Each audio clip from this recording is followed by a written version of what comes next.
If you are a student of the social sciences or the humanities, if you are pursuing a degree in psychology, sociology, political science, criminology, or any other such branches of knowledge, the chances are you might have come across a phrase called the school of thoughts.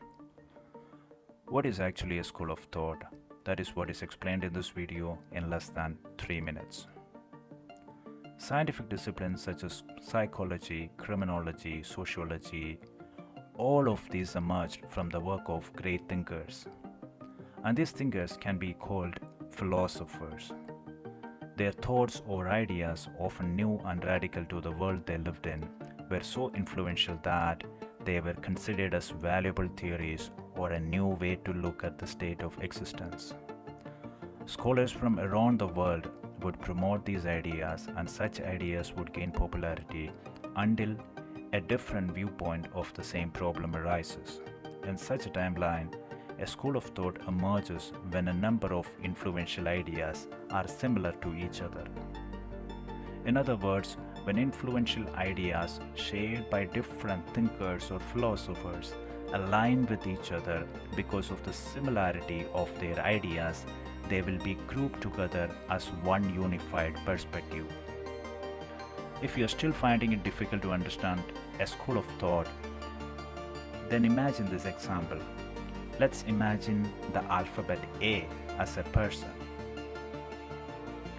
A came up with an influential idea. Seeing how great the idea proposed by A, B and C, two different scholars, joined A by proposing ideas with slight improvements made on the original idea of A.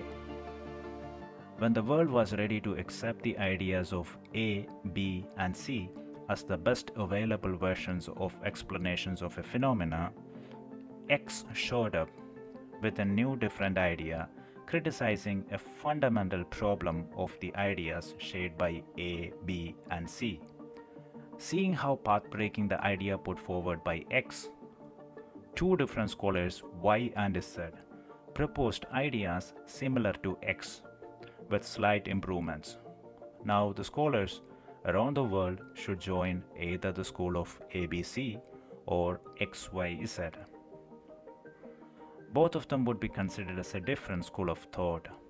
The scholars around the world would compare and discuss the ideas of the ABC school of thought and XYZ school of thought until someone from somewhere comes up with another path-breaking idea.